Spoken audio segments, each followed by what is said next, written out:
Assalamualaikum Pak Dokter. Waalaikumsalam warahmatullahi wabarakatuh, Kang Anton. Siap. Selamat siang. Matur nuwun sangat, hatur nuhun Pak dosen, Pak Dokter. Kita bersama Pak Raden Ujang Komarudin. Beliau adalah lama berkarir di FISIP Universitas Al-Azhar Indonesia, sebuah universitas yang memiliki akar sejarah yang kuat di Jakarta khususnya, bahkan di Indonesia, bahkan di dunia begitu. Nama Al-Azhar adalah nama dunia. Nah, kita punya tema Indonesia yang hilang, subtemanya adalah kesemrawutan kabinet, kesemrawutan gubernur, kesemrawutan penanganan COVID. Tempo hari belakangan ini ada saut-sautan di media antara gubernur yang nggak nyambung begitu. Nah, gubernur DKI menginginkan PSBB lagi karena ada loncatan. Hari ini malah rumah sakit mulai kelimpungan, membanggakan menampung para pasiennya. Tiba-tiba ada tawaran dari Kang Emil yang nggak nyambung begitu, yang diinginkan oleh Mas Anies Baswedan adalah menekan angka COVID begitu, makanya ada PSBB. Malah dari Pak Ridwan Kamil, Pak Anies kalau tidak kuat, saya sediakan rumah sakit. Jadi seolah-olah orang DKI diharapkan bertambah begitu ininya, yang kena coronanya kan begitu. Yang pertama itu. Yang kedua, mestinya kan Bang Anies Baswedan ini dikoordinasi oleh Mendagri. Hari ini Mendagri jarang mendengar suaranya. Kemudian mestinya Mas Anies ini dikoordinasi oleh Pak Menteri Kesehatan, juga nggak terdengar suaranya. Mestinya dikoordinasi oleh Pak Wapres, juga tidak terdengar suaranya. Dikoordinasi oleh Pak Jokowi juga tidak terdengar begitu. Ini yang saya sebut ada kesemrawutan begitu dalam menangani PSBB. Kita tanyakan langsung ke pakarnya, Pak Doktor, calon profesor, Pak Dokter Ujang. Saya mohonkan pendalamannya. Mangga, Pak Dokter. Amin. Pertama saya ingin melihat gitu. Kita itu harus menilai sesuatu dengan objektif. Jadi menilai tata kelola bernegara, tata kelola daerah, ya kan, lalu terkait dengan PSBB itu objektif. Sehingga apa? Sehingga tidak ada suara sumir, ya kan, suara saring tuduh, ya kan, yang itu bisa membebani dalam konteks tata kelola bernegara tersebut. Nah, saya melihat hari ini itu masing-masing tokoh, masing-masing figur gitu ingin tampil masing-masing, ingin seperti pahlawan, ya kan, ingin seolah-olah yang paling hebat gitu dalam konteks penanganan corona. Tapi faktanya corona di semua daerah itu meningkat semuanya. Ya kan, ini menjadi problem kita bersama. Nah, saya melihat apa yang dilakukan oleh Anies itu sudah tepat. Nah, kalau kita bicara objektif, kenapa? Orang tingkat penyebarannya sudah begitu darurat, sudah begitu tinggi, sudah begitu besar gitu kan. Lalu masa dibiarkan? Masa dilonggarkan? Masa kita tidak disiplin? Masa kita ingin melanggar protokol kesehatan? Ya nanti kalau itu dibiarkan, maka mohon maaf warga Jakarta banyak yang meninggal. Ya ini kan penting gitu loh. Sedangkan dalam Islam sendiri menjaga satu nyawa itu gitu ya, itu sama dengan menjaga seluruh nyawa manusia. Jadi menyelamatkan satu nyawa manusia sama dengan menyelamatkan seluruh nyawa manusia.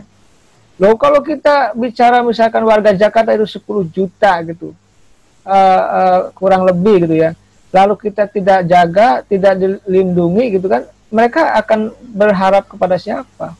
Akan berlindung kepada siapa? Nah, ini tentu kebijakan Anies sebagai gubernur itu kita dukung. Kenapa? Itu dalam kerangka menjaga nyawa, menjaga kesehatan masyarakat, dan itu lebih utama. Dan ingat loh, dalam filosofi semua negara, Cina, Amerika gitu, semua di dunia inilah filosofi kesehatan itu utama. Nggak ada kesehatan itu nomor 2, dan ekonomi itu, harta itu nomor 2. Oleh karena itu menyelamatkan nyawa itu lebih penting daripada sekedar persoalan ekonomi. ini kan kenapa bentrok gitu ya, Pemprov Jakarta dengan tadi ya Pemprov Jawa Barat, Kang Emil, lalu dengan pemerintah pusat, ya kan? Karena ini persoalannya beda pendekatan, beda kebijakan, beda pemikiran. Yang satu Pemprov Jakarta ingin dengan Aniesnya ya menyelamatkan masyarakat dengan menjaga kesehatannya, gitu. Yang satu, yang lain itu ingin menyetabilkan ekonomi, gitu. Oleh karena itu sesungguhnya satu-satu dulu. Ini kan dari 6 bulan yang lalu, dari Maret gitu, hingga hari ini, bukannya coronanya makin reda gitu loh, bukan coronanya makin berkurang gitu loh, malah makin banyak.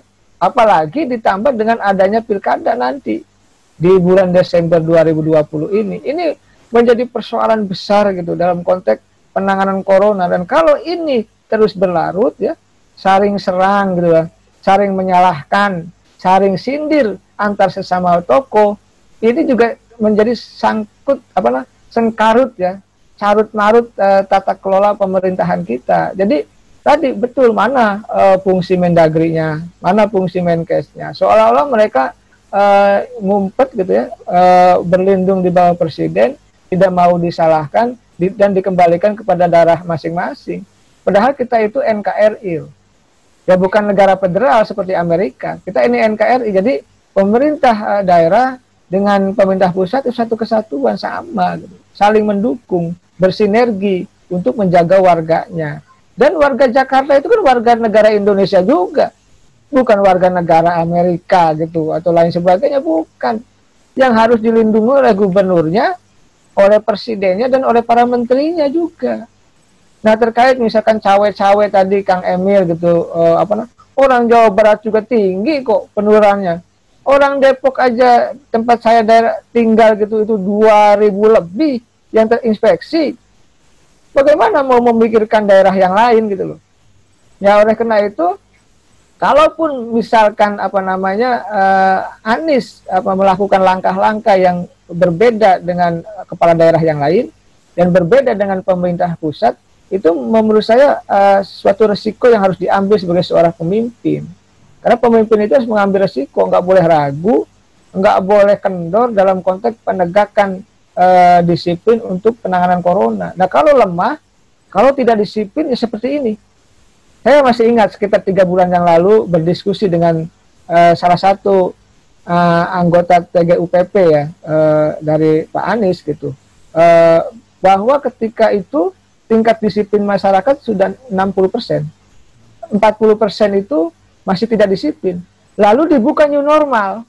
Nah, ini new normal ini menjadi malapetaka gitu loh. Normal. Akhirnya apa? Ya, bandara dibuka, transportasi publik dibuka, semua akhirnya apa? Menjadi klaster-klaster baru penyebaran corona gitu. Termasuk perkantoran itu gitu. Bahkan sekarang klasternya sudah pada keluarga gitu. Ini memprihatinkan. Jadi kebijakan di pemerintah Pemprovnya apa, di pusatnya apa, ini bertabrakan. Nah, dari dulu ini tidak sinergi. Oleh karena itu, sesungguhnya menteri dilantik, diberi amanah oleh presiden, termasuk gubernur, untuk menjaga ya, memelihara gitu ya, warganya gitu ya, agar apa? Agar tidak tadi dalam konteks corona ya tidak terkena corona. Karena apa? Pengaruhnya terlalu besar. Kalau masyarakat Jakarta ya, mohon maaf tanda petik, banyak yang terinfeksi dan itu dikhawatirkan banyak yang meninggal dunia, maka lalu siapa yang akan disalahkan? Tentu pasti akan gubernurnya. Oleh karena itu, kalau menurut hemat saya, Mendagri, Menkes, bahkan presiden harus bersinergi membantu Pak Anies, membantu Pemprov Jakarta. Ini kan Jakarta kalau tidak dibantu oleh pusat bisa kolek, termasuk dalam konteks keuangannya. Saya menyaksikan dan mendengar langsung ya terkait dengan persoalan pendanaan yang ada di DKI juga. Jadi kita ingin gitu ya, PSBB ini bukan menjadi momentum saling serang, bukan menjadi momentum saling menyalahkan, bukan menjadi momentum intrik-intrik politik ya kan, untuk saling membangun pencitraan diri masing-masing gitu loh. Bukan juga untuk menjegal orang lain gitu loh. Tapi bagaimana bersama-sama bersinergi gitu ya menyelesaikan persoalan corona, bukan hanya di Jakarta tapi di seluruh Indonesia. Ini kan sangat gawat ini kalau coronanya menyebar, tidak bisa ditanggulangi, lalu pilkada juga akan jalan, sedangkan di Desember itu menurut ahli epidemiologi itu menjadi apa namanya puncak-puncaknya corona. Oleh karena itu saya ingin mengatakan kepada seluruh rakyat Indonesia ya melalui channel YouTube Kang Antem ini, mari jaga kita, jaga diri kita, jaga keluarga kita, jaga tetangga kita gitu. Jaga seluruh masyarakat membangun tingkat disiplin. Tanpa disiplin, mohon maaf, persoalan corona ini akan sulit untuk dikendalikan begitu.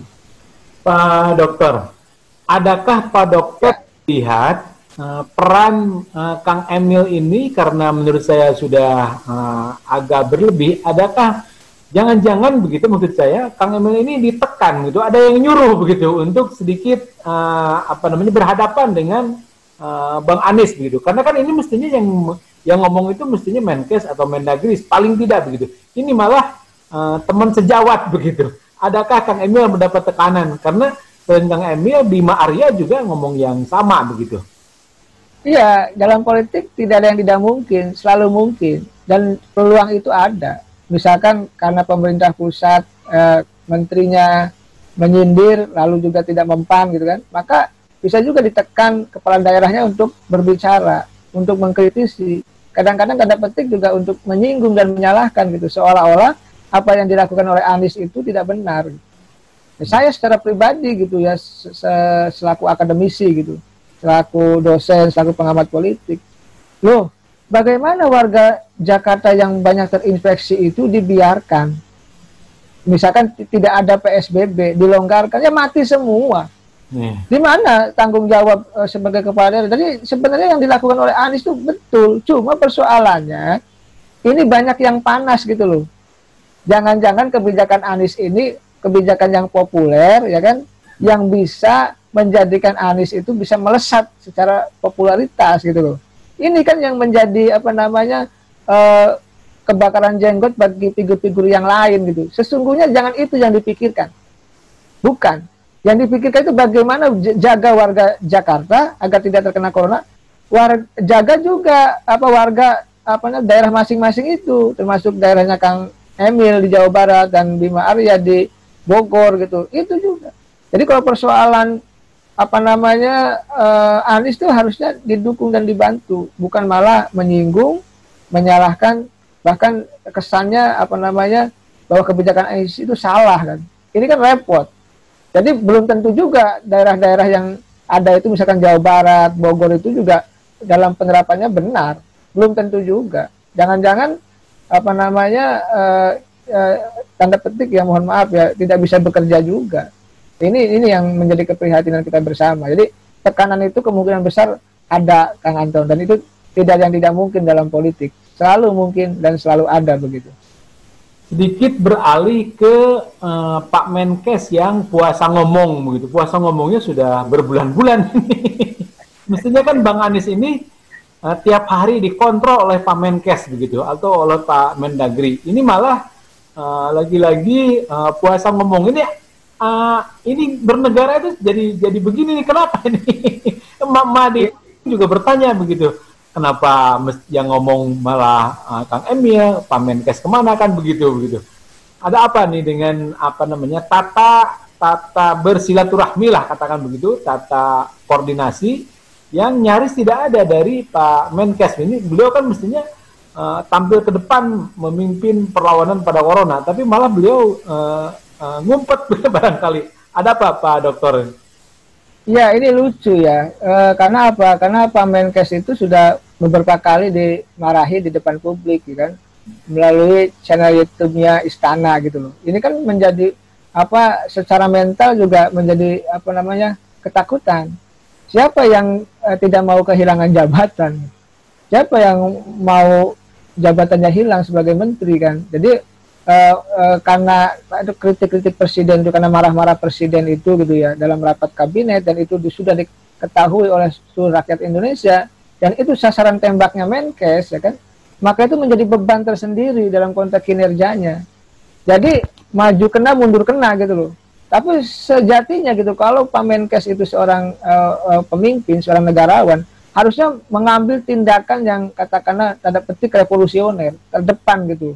Dalam konteks mengkoordinasikan seluruh kepala daerah dan izin kepada presiden bahwa kita yang terdepan untuk menyelesaikan persoalan corona ini, harusnya seperti itu. Tapi tadi Kang Anton, karena di kementeriannya sendiri kinerjanya memble gitu ya, tidak bagus gitu kan, maka dalam konteks politik juga menjadi tidak pede, tidak percaya diri. Oleh karena itu banyak ngumpetnya, banyak membebankan kepada presiden dan kepada kepala daerah. Nah, ini menjadi problem kepemimpinan kita yang terjadi pada menteri-menteri itu begitu. Dan itu harus dikoreksi bersama-sama.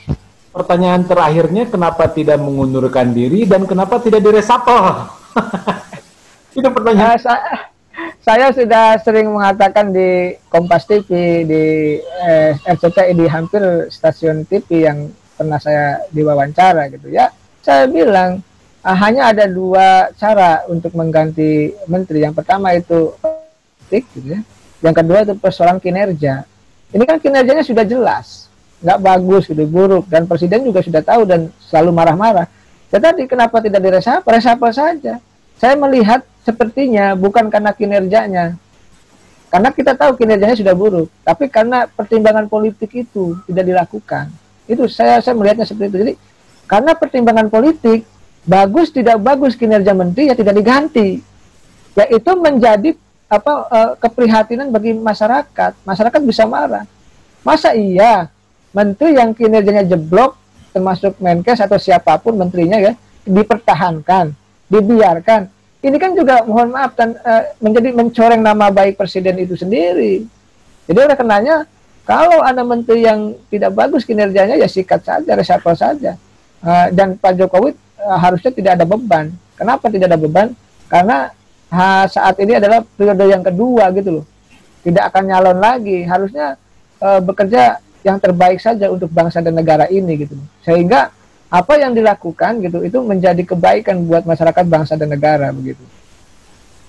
Baik, terima kasih Pak Dokter. Saya persilahkan untuk memberikan closing statement. Kepada surat saya, tentu kita tidak ingin corona ini terus-menerus menyebar begitu masifnya di Indonesia gitu, khususnya di Jakarta. Kita ingin corona ini cepat berlalu gitu. Kita sangat prihatin, banyak yang kena PHK, banyak yang meninggal dunia, ya kan? Banyak juga yang hari ini tidak bisa makan, ya kan? Banyak yang kesulitan. Ini kan menjadi keprihatinan kita bersama. Karena itu yang paling penting adalah kita menjaga tadi ya protokol kesehatan itu, menjaga disiplin. Jadi sayangi diri kita, keluarga kita, lingkungan kita, dan sayangi bangsa ini.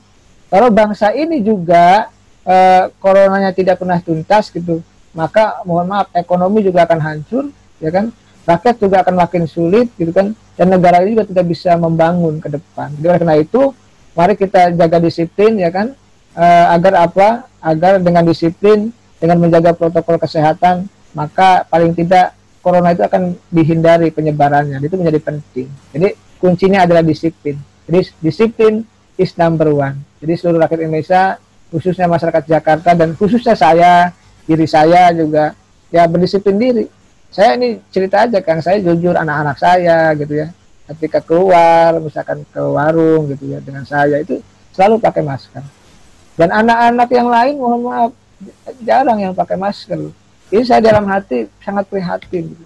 Saya mendisiplinkan diri dulu, saya dulu, keluarga saya dulu gitu. Agar agar bisa bersama-sama menjadi contoh bagi yang lain gitu. Jangan sampai kita berbicara kebaikan diri kita sendiri banyak bolongnya begitu. Terima kasih Kang Anton atas kesempatannya yang luar biasa. Saya tergoda pertanyaan terakhir nih. Pesan buat Pak Gubernur Anies, buat Pak Gubernur Emil, dan buat dua menteri, Mendagri dan Menkes, sebagai Pak Dokter sebagai pemerhati politik. Ya untuk kedua menteri Mendagri dan Menkes ya bekerja yang terbaik.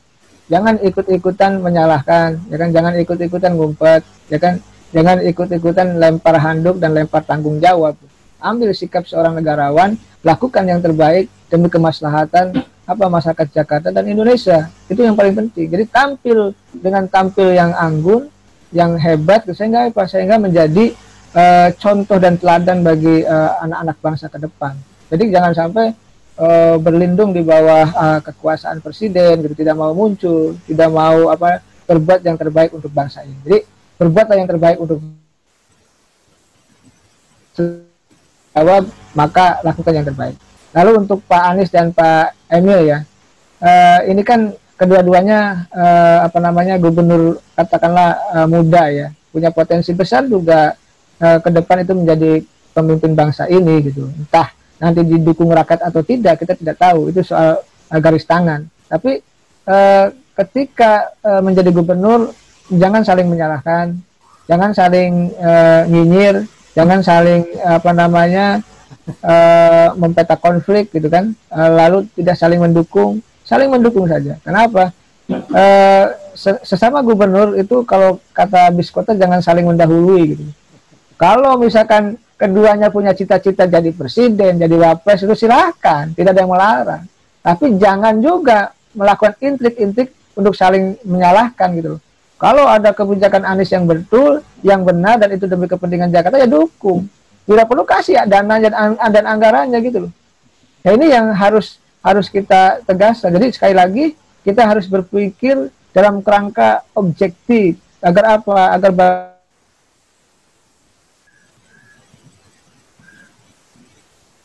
Iya, Pak Dokter. Kang Anton, terima kasih. Alhamdulillah. Hatur nuhun, Pak Dokter. Sami-sami, Kang. Suatu kehormatan dan kebanggaan bisa mengisi channel YouTube Kang Anton ya. Saya sahabat karib beliau ini tokoh Garut, tokoh Jawa Barat, dan tokoh Indonesia juga. Saya turut bangga bisa hadir di media ini gitu untuk berbagi sharing informasi dan pengetahuan bersama seluruh rakyat Indonesia. Semoga bermanfaat dan semoga berkah. Amin.